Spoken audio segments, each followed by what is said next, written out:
Have you ever wondered how your diet actually impacts your energy? Now, not just from like a how do I feel about how I'm eating or how do I feel that I'm skinnier or not, but like what are the actual effects of the food we're eating on our energy? I hear from a lot of people that they feel low energy, they're tired in the morning and they want to reach for some snacks, have something that's going to help them build their energy. And we see this a lot, especially with people when people are chronically tired. It's much easier to reach for those sweet snacks because of the energy boost associated with them. But is that even real? And if so, what should we be eating to maximize our energy for the day? You're listening to the Low Carb Hustle, home of your $1 million body method. My name is Nate Palmer. I've been a coach since 2008, helped over 1,200 people level up their health and fitness. So if you're ready to dive in and talk a little bit about the specific diet that can actually help you with mental clarity and better focus, well, then stick around. Let's do this. Okay, so today I want to dive in and kind of lean back on the name of the podcast, the Low Carb Hustle, and talk about how reducing carbohydrates can actually have a profound impact on your mental clarity and your focus in your day to day. There is a big association between lower carb diets and fat loss, right? We talk about that all the time. Everyone wants to lose weight. They're doing keto, they're doing low carb. Great. But the brain function is so critical here, especially with the people that I'm working with, a lot of entrepreneurs, business owners, busy parents. Um, Anyone who's looking to optimize their performance and just needs to be able to show up mentally, this can be a real game changer as well. And the reason I like talking about it from this perspective is that when you feel good, you're more likely to do the things that kept you feeling good.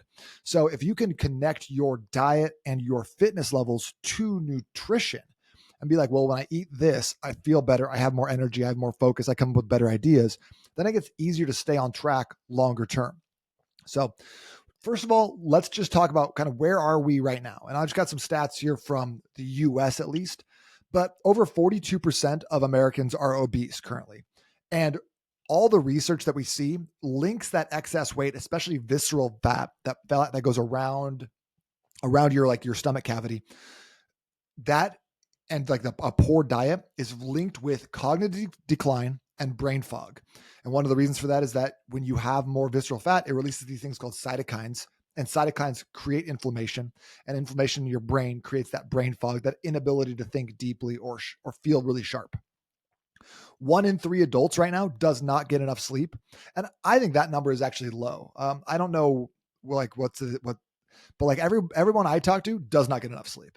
And most people, I don't know what they're considering adequate sleep, but I think that most people are getting less than 7 hours, which is like I think 72% of people are getting less than 7 hours of sleep, which in my opinion is not enough sleep. So, and then chronic stresses that we have, like I know we're not running from tigers anymore, but we have just chronic every day, like a little bit of stress just built up on our system, plus a high sugar diet because sugar is now in everything, between like ketchup, pasta sauce, and crackers and cookies, anything boxes or bagged or canned, it's got sugar in it. These are major contributors to rising rates of anxiety, depression, with more than 20% of adults experiencing mental illness each year. So the good news is that low carb diets are becoming more popular. A lot of studies are suggesting that improvements in mood, mental clarity, cognitive function, when you just start reducing your carb intake. And there's a couple of reasons for this. A lot of people will talk about gluten and how gluten causes allergies and different things. But I think that, a lot of times we have people who will go to Europe or go to Italy and start and just eat a bunch of gluten and pasta out there, and they feel totally fine because of the way we spray chemicals and like pesticides on a lot of the foods that we're farming here in the US. Sometimes that glyphosate or, Roundup, those sorts of things will cause us to have adverse reactions to the foods we're eating. So, we're kind of behind even before we get started here. And so just by reducing our reliance on carbohydrates, whether they're, healthy carbs or kind of the crummy carbs from that we get out of like the supermarkets when we're shopping the aisles and not necessarily shopping the perimeter, that's going to make a positive difference on your health. And a lot of people will say, well, a carb's a carb, a calorie is a calorie. Just if it fits your macros, just fit it in there. It's going to be fine. But food quality plays a large portion, a large part of this. And the foods you're eating and making sure that those are coming from good locations that are sourced naturally. And then focusing on whole foods, kind of going with a little bit more like a paleo ideology when it comes to looking for the foods we're eating, fruits, vegetables, meats, keeping it very, very limited there, and then really limiting our sugars can make a massive difference. Now, here's how carbs and glucose basically affect your brain function. So I want to talk a little bit about how this works, and then how we can start eliminating those to get better results. So your brain relies very heavily, my brain also relies heavily on glucose for energy.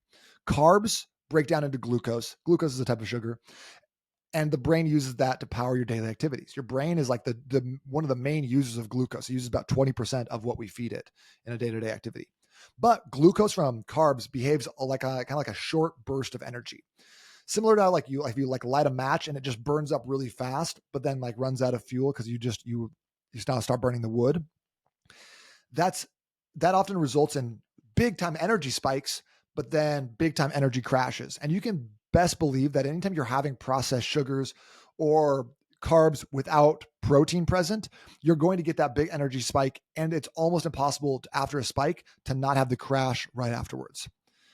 Eating a high carb meal can cause a spike in your blood sugar, and your body will try to control that by releasing insulin. Insulin lowers blood sugar, but often it causes it to drop too low, which leads to that feelings of fatigue when you're irritable, you're hangry, and you start having difficulty focusing. This is what we commonly refer to as brain fog. You probably experienced this. So a lot of times when people tell me, well, I was just feeling low, I needed a burst of inspiration, so I grabbed something sweet. I had a half of a bagel. I had a cookie, something like that. That can feel okay in the short term because you're getting those dopamine receptors and serotonin receptors, something positive. So you feel good, but then you are always going to pay for that. Nothing comes for free. So if you're feeling good in the moment from eating something like that, there's going to be a cost associated with that. And usually that comes in terms of your brain function, your energy levels after the fact.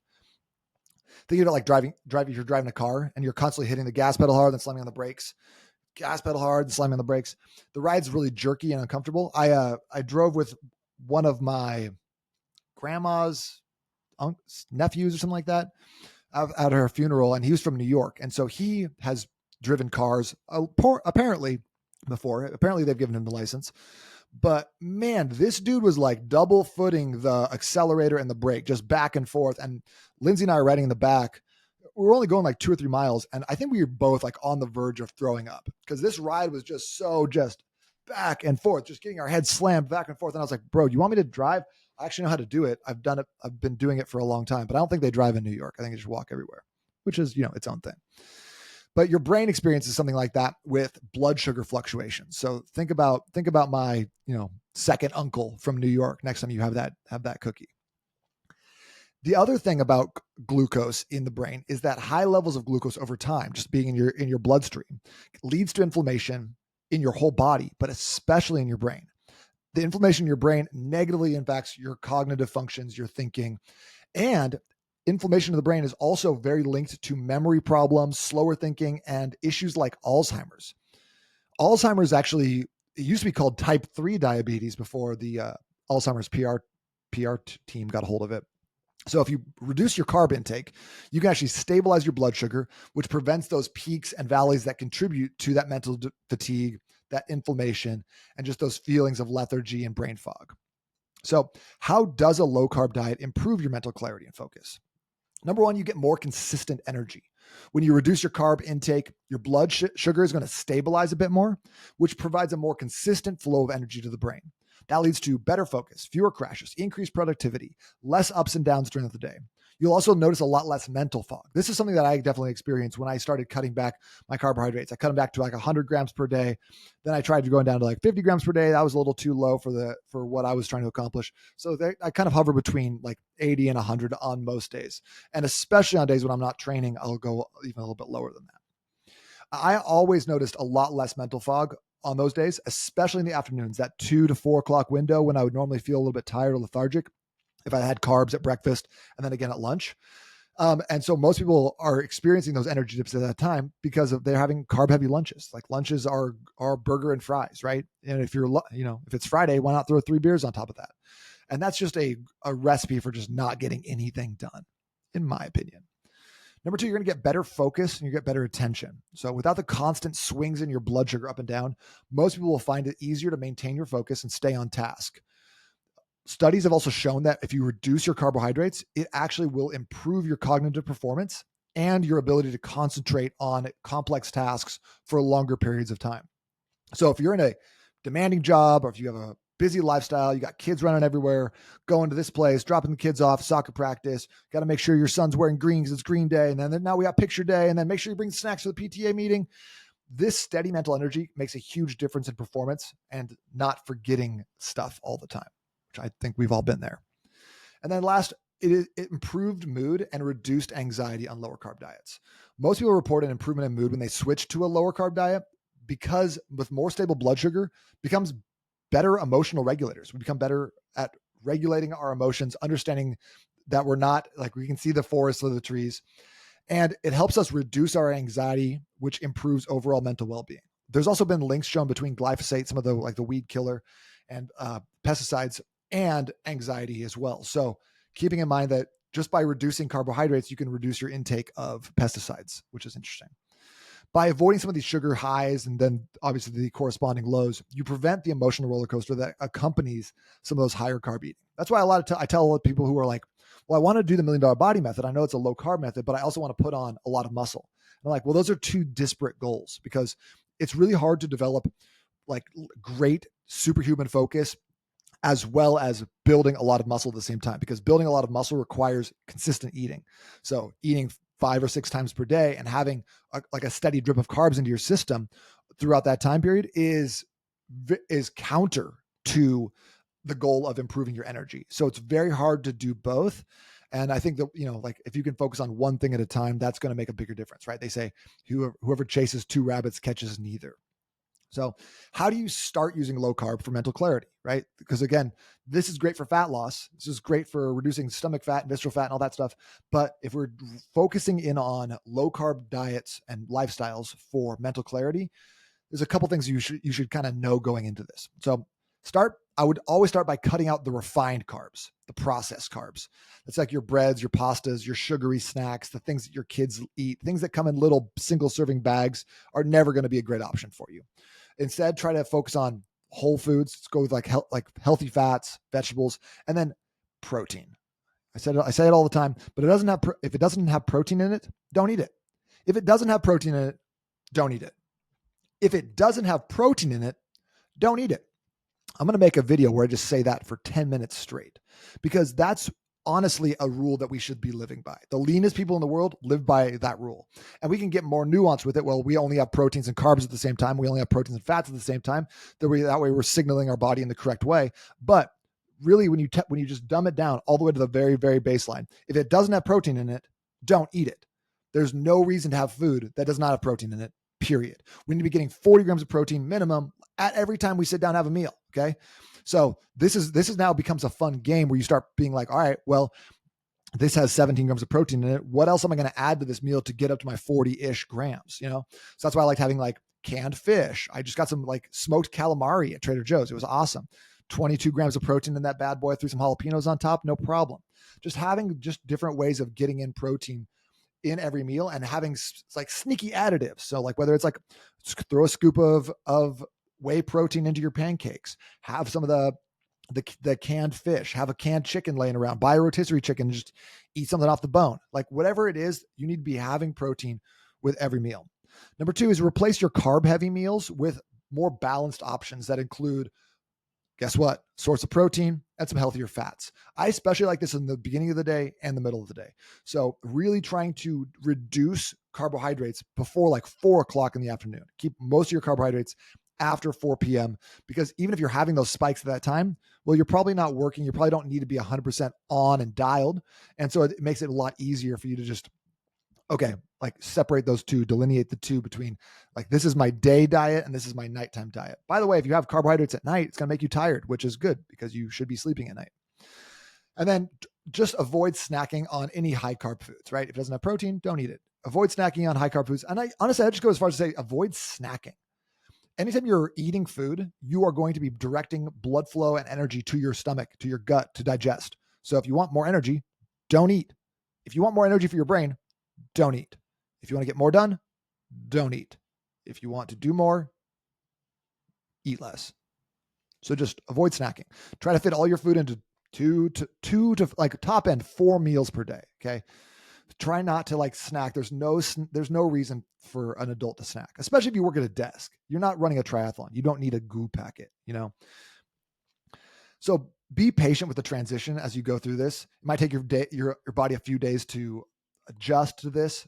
Sometimes initial fatigue or cravings might even occur, but that's why I really recommend being super hydrated, having a bunch of sparkling water on hand, and then making sure you have some electrolytes. Being hydrated and having enough electrolytes will reduce any of that fatigue and low energy.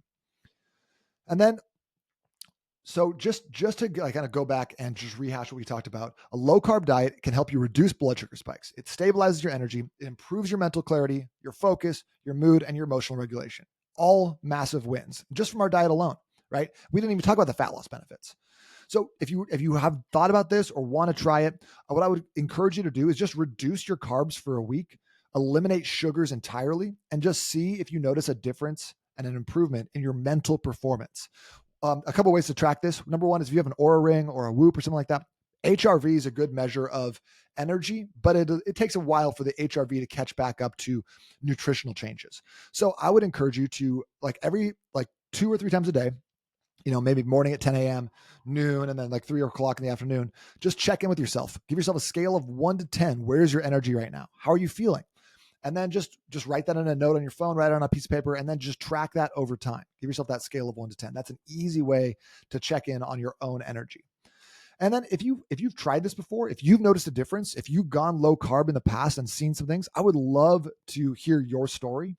Just reach out to me on Instagram @_million-dollar-body. Drop me a quick note. Let me know what you've been through or what you've noticed, because I think that's really powerful. It's one thing to hear it from me, right?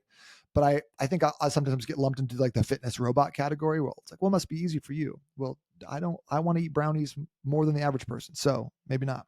So if you have an experience like this, I would love to hear about it, hear what's worked out for you. But tune in next time. We're going to have some amazing episodes coming down the pipeline. I got some things that are really, really cool, and just some really practical ways to continue to elevate your health and fitness. But for right now, I would just encourage you to detox your body from sugar, detox from those processed carbohydrates, and just feel what it feels like on the other side to have really clear energy, really good mental focus, and be able to turn that up on demand.